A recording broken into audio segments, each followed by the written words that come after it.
Tommy and the Cool Mule is a film from 2009. The most notable actors in it would be Ice-T and Kevin Sorbo. They're not top billing because they're not the main characters, but this is something commonly done in low budget movies. You get a couple sort of B-list, C-list stars, and you put them at the top billing, or near top billing at least, and then it gets a little bit of buzz around your movie.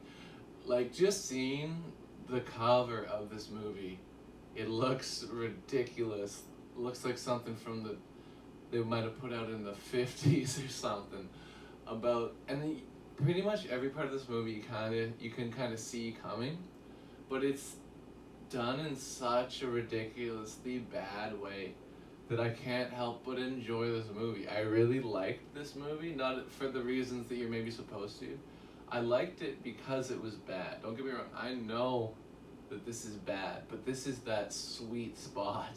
That sweet spot of bad where it's so funny all the way through. I was laughing. I watched this movie twice, and I've only done that twice with the movie that I reviewed here. I've reviewed Nightcrawler, which is one of my favorite films, and that's why I watched that one twice. But this is just pure enjoyment, pure silliness. I can't even believe that it exists, but it undeniably does. Let's look up the IMDb page. I think it has a pretty rough IMDb rating, which is fair. Like, this is a bad movie. I'm not trying to pretend that it's not. I'm just sort of vouching for it being a so bad it's good film.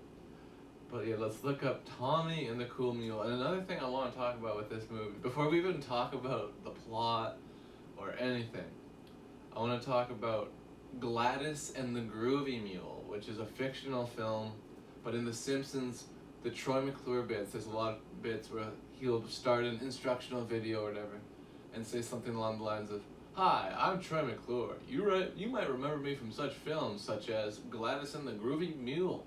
And that was one of the movies. He would say so many different titles in that part. It's a reoccurring joke in The Simpsons. But Gladys and the Groovy Mule is, I never thought that it was based on I thought it was just sort of like a funny idea, because there's movies like this, but this was made considerably after that Simpsons episode, because that was like Simpsons Prime, and this was 2009. So let's first look at the Rotten Tomatoes, because I looked at it a while ago, so I know this is good. Oh my god, this got PG for some rude language. I guess they say ass like maybe one time. Ass is barely a swear, and I think they mean it like in the terms of a mule or a donkey, so I think it should be considered okay for that. But however, we got 60% audience score, which is fresh technically, just barely fresh for the audience score, and that's for 50 plus ratings. So I think some people must have realized it was so bad it's good. I don't know how many people are genuinely enjoying this film, people that are actually loving this, I wonder. But I digress. I want to talk about the one critic review, because it's not eligible for a tomato score. On Rotten Tomatoes, you have to have, I forget how many, but at least like, I think 10 or something like that, give or take. And this is one review, but it's positive. So technically, it's 100% if you want to go that way, but it's just one review, so it's not really fair. But the review isn't even that positive. It's very lackluster. I'm going to read it for you because it's so funny. Feel-good talking mule movie deals with parental loss. 3 out of 5. That's the review, and it's the only review on Rotten Tomatoes. So I think that's really funny. It sort of explains the general plot very briefly and very quickly. Oh, how could that small town mule have been raised in the inner city ghetto? Okay, one thing at a time. I haven't gotten to Ice-T voicing the mule yet. There's a lot to talk about. There's a lot I want to talk about with this movie. I might be talking about this one for a bit, but that's okay. Hugh, I know you're busy, but if you want to pop in the Discord, let me know. We can talk about it. Tommy and the Cool Mule, because I watched Tommy and the Cool Mule with Hugh for the first time about 2 weeks ago. So if you want to talk about it, go on into the movie talk channel. But yeah, like you said, you're busy earlier, so if you are, that's okay. I want you to explain how getting that one guy a date Tommy's sister helped them kidnap the mule. Okay, I'm gonna get to all of this. All these are good points, one thing at a time. I'm still on this ridiculous rating or review on Rotten Tomatoes. But no, yeah, like I said, it's just the basic plot. Let's lay it down real quick, and then I'll start talking about individual scenes and stuff.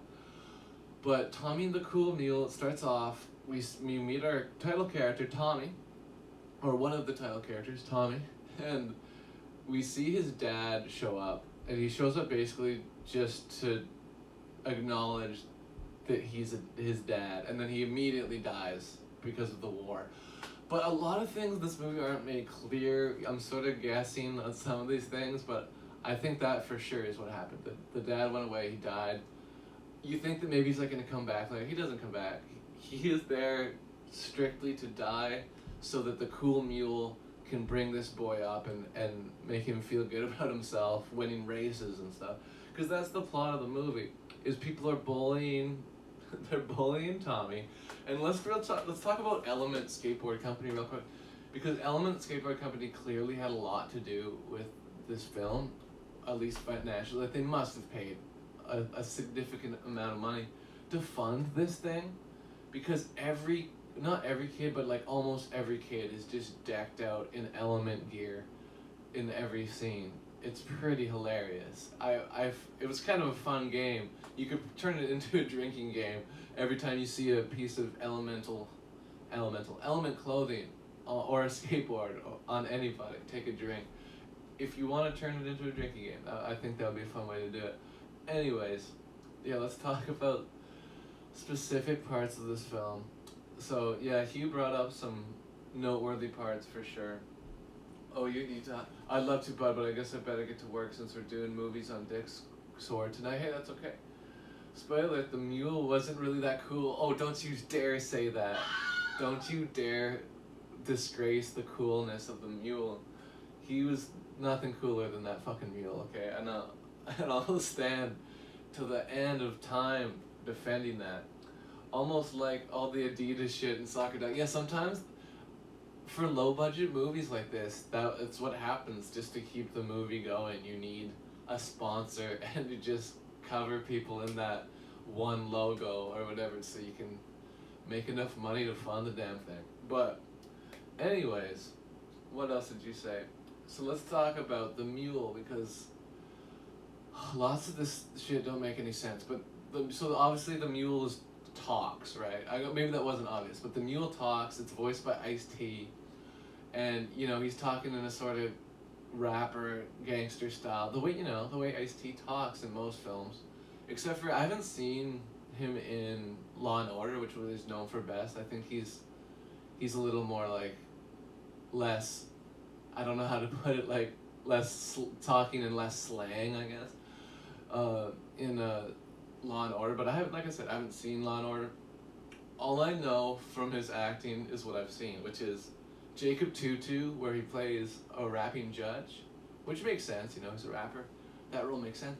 And then there's another one that I'm trying to think of. Well, obviously the Cool Mule here. Oh yeah, and he's a kangaroo person in Tank Girl. So he's had an interesting acting career. Say what you will about it. And say what you will about this movie too, but I really enjoy it. It's very funny. It's that level of so bad it's good, at least to me. But yeah, let's talk about how the mule starts talking, because this isn't a part that's weird, it's confusing, it doesn't make sense. But it's also it's all these things that don't make sense, you can kind of just chalk it up to, okay, this is fun, it's stupid, but it's very funny. So the mule, back it up. There's a birthday party. All these kids are bullying Tommy, right? So Tommy is for some reason invited to the bully's birthday party, and they're paintballing, and at one point Tommy gets knocked in the head, and the mule gets shot in the butt, and we see there's like some really bad CGI sparkles like floating around Tommy's head. So it makes you think, okay, so he can only hear the mule, and it's hallucination, right? He's hallucinating the mule talking because he got hit on the head. Makes enough movie sense. But no, that can't be how it is, because it's established later that other people can hear this mule. It's not just him. So it's just like magic, or it's not explained well at all. Um, doesn't make any sense, because there's another point in the film where Tommy can't hear the mule, and right before that, the same thing happens. He gets hit on the head, and the sparkles flood around. It doesn't make any goddamn sense, but it's very funny. I honestly, I was laughing so hard. Okay, let's talk about some of the costumes and shit they put on the mule, and the pacing in this. It's sometimes it makes sense. Sometimes it's just like quick cut of something, and then that scene's over. So the pacing is all over the place. And the first time you see the mule, sorry, my apologies. The first time you see the mule in a costume is, I guess, Tommy's watching like a prison movie or something, and he's having a bad dream, and then he dreams about the mule, the Cool Mule. I'll just call him the Cool Mule. Dreams about the Cool Mule being in prison and wearing this like classic jailbird outfit with the black and white stripes. And then later on, there's a sequence where and I think there's another costume I forget too, but there's I think 4 costumes total they put on this mule, and it catches me off guard every time, because there's a point where the mule is in a Quaker Oats costume, as well as like blinged out, because they're talking about winning races, and he's like, maybe I could get some bling, and then they real quick show the mule wearing this bling, for lack of a better term, and like decked out in a necklace and stuff, and they do the classic Tommy wiping his eyes and be like, whoa, am I seeing this?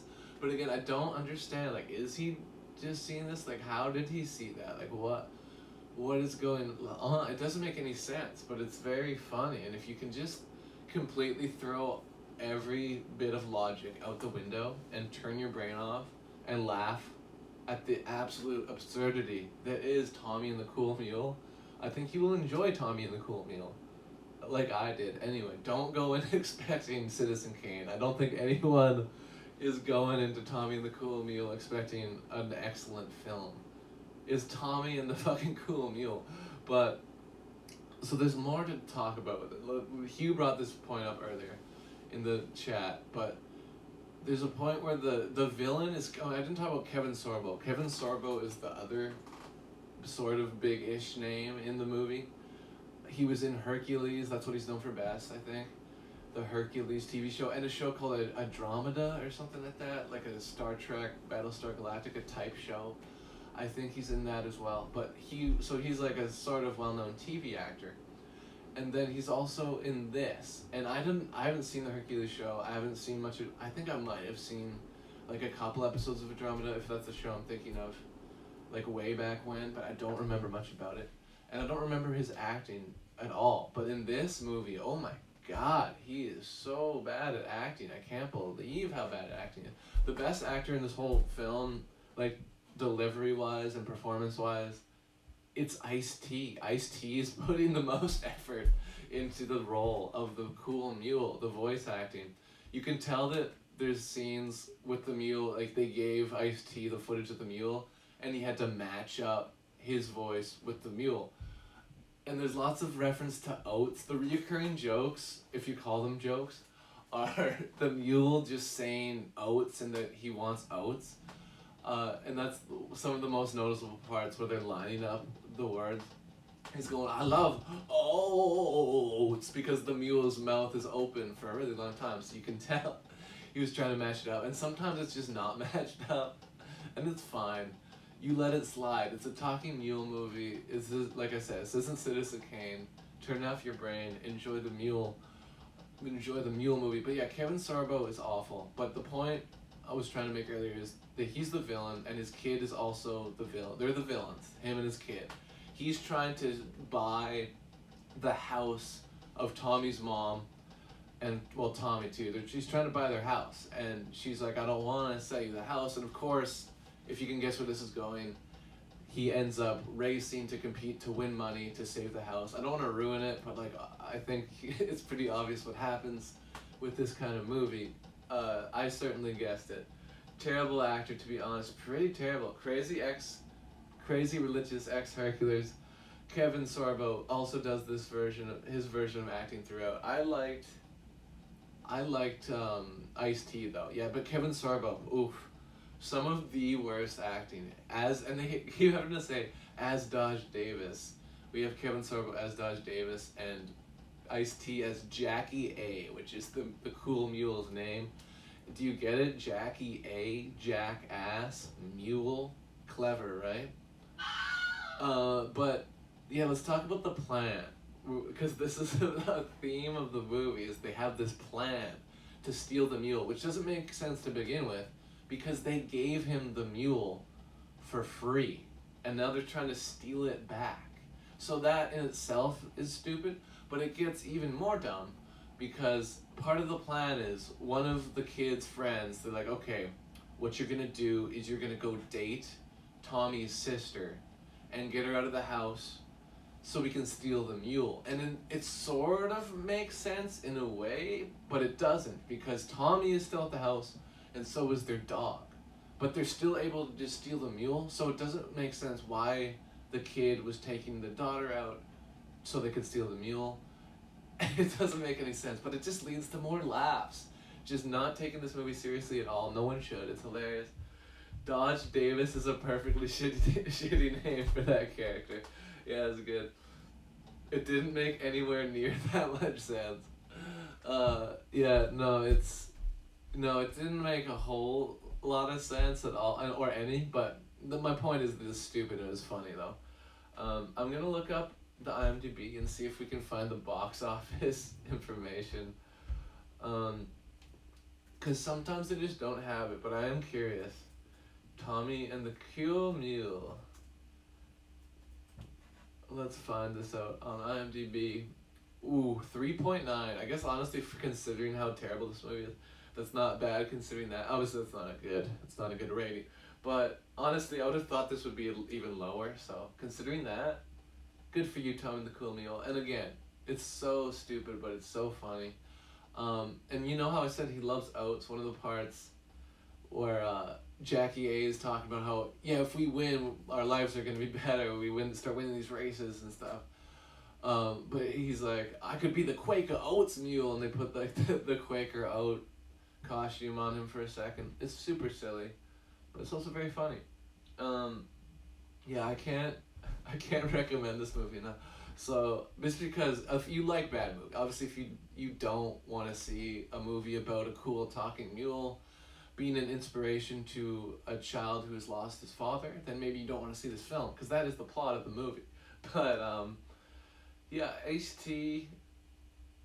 Where's Kevin Sorbo's? Oh no, I was like, why isn't he credited? No, he is. He's just a little lower in the billing than I thought he would be. Yeah, and then there's this love interest that's just sort of like thrown in there called Stacy, for Tommy, and also a love interest thrown in there for the mom. Just like, there's literally one scene where they're like talking to each other, and then they get together at the end, and that's it. That's the only character development they have. At least they have that, I guess. But it's pretty silly, I must say. Let's check this out. Country of origin, United States. Release date, May 26, 2009. And yeah, there's a lot of talk, not a lot of talk, but there's like a scene where they talk about Jesus and stuff, and there's a grace, where they say grace before they eat dinner in one of the scenes. So I wonder if Kevin Sorbo, being this ultra-religious nut, that he maybe got them to do this kind of stuff. That's what I think anyway. That he got them to throw that in there. I think it's possible anyway. Budget. They said a $1 million budget. I feel like most of that budget probably went to Kevin Sorbo and Ice-T. I hope Ice-T got paid more just because they did a better job. I don't know how Kevin Sorbo gets work if he's this terrible at acting. But I don't know. Maybe he's better in the shows. I haven't seen, like I said, Hercules or Andromeda, but maybe he's better in those shows. It couldn't be much worse than this, I don't think, but again, maybe I spoke too soon.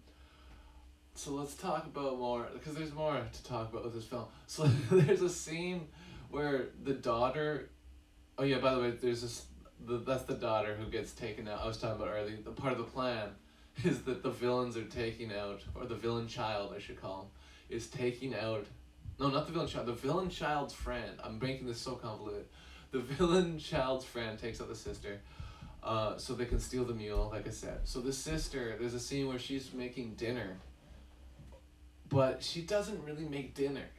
But they act like she cooked like a big meal or something. But all she did in this fucking thing was she put like some grapes on a plate. She put like some cheese and some bread on a plate and some tomatoes on a plate. So like that's not cooking dinner. That's barely even making dinner. You didn't even make the sandwiches. You put the ingredients for people to make their own sandwiches on a plate. That's what it looked like anyway. Like I didn't get the best look at the food, but I'm pretty sure that's what I saw. Tomatoes and grapes and weird sandwiches. Who's making tomato and grape sandwiches? I don't know. Or maybe they're not for sandwiches. Maybe you're just eating these things separately. But it's still weird, and I felt like that was noteworthy to talk about. Classic movie. I guess I better get back to work later, bud. All right, see you, Dad. Thanks for popping in. Yeah, this movie is absolutely bananas, and I can't believe it exists. And as soon as I saw it, I was like, I have to watch this. I have to see how bad it is. And I honestly didn't think it was gonna be this gold. I didn't go in thinking I was gonna review this originally. I thought that I would just watch it for fun, but man, I could not ignore it. It was too silly, too crazy, too funny to ignore it. So here we are, talking about Tommy and the Cool Mule. I'm trying, and yeah, just like the dialogue is so funny. The way these kids act. There's all these different kids that are supposed to be like the cool kids or whatever that bully Tommy, and the worst actor of all of them, they're all pretty bad, but the worst actor of all of them, in my opinion, is the short blonde kid. And the short blonde kid, there's a part, he is a kid. So at one point, he is calling Tommy, and I feel like Tommy's older than him. He looks older than him anyway. And he calls Tommy kid, which is weird. He's like, yeah, okay, kid, or something like that. And I'm like, who wrote this? Like, did someone write this character thinking he was like a 20-year-old man or something? But anyway.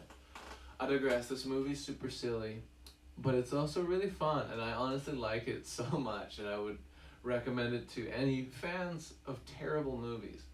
But you know what? I'm gonna end it. I think I think I talked about it in all the things I really wanted to mention with this film. Oh, the farting. I should talk about the farting, because that's another one of the jokes that aren't really jokes, but there's just like a lot of times where the mule will just fart, and we're supposed to laugh. And I do, because it's so stupid. There's no even like real joke around it. It's just the joke is that the mule farted. That is it. So lazy writing, but it's so lazy, so contrived, so ridiculous that it makes you laugh so hard. Or at least it did for me. And look, I've thought of something else to talk about, because there's so much shit in this movie. So the big climax or finale or whatever of this movie is a big race, which makes sense. It's what this has been leading up to. But the way they do it is dumb and doesn't make sense. I don't think this is how these things are shown in reality. So it's a rodeo race. Like they're supposed to like race around a certain distance and get timed and scored by judges. But it's not in the arena where all the audience is. The horse or whoever is riding a mule or whatever, they say this joke more than once. You could ride anything with 4 legs. You could ride a camel if you wanted to. They say that joke fucking twice in the movie because we needed to hear it twice. But yeah, the horse comes out in front of everybody, and then they go outside of the arena and all the way around, and there's all these different judges marking their times and scoring them individually. And then when they walk all the way around, or run with the horse, ride the horse all the way around, then they get, and that they're finished. But it doesn't make sense, because why aren't they shown in front of the motherfucking people in the audience? It should just be like a loop-de-loop, or like some sort of a obstacle course. That's the word I'm trying to think of. Some sort of obstacle course. They should have that instead of no one being able to see the actual action. They just hear it on the walkie-talkies, like, oh yeah, Tommy just passed the second pit stop, or whatever they're called. I don't know, it's really dumb. But again, It's so dumb, but it's so funny. Like, I know this movie isn't good. I'm gonna give this movie probably way too high of a rating for everybody, but I don't care. I liked it, so I'm gonna I'm gonna rate it ridiculously high because I think it's super funny, and for pure entertainment, which is to me what movies are all about. If you're not entertained, it's no good. If you're not enjoying the film, then it's not good. Even I like this. I enjoyed watching this more than like the Shawshank Redemption or something. Not to say that Shawshank Redemption is a bad film. It's a very good film, but it's not that level of hilarity and entertainment in general that this movie is. It's a totally different thing, totally different feel. If you're in the mood for Shawshank, watch a Shawshank. But if you're in the mood for a movie that's so bad it's good, watch Troll 2.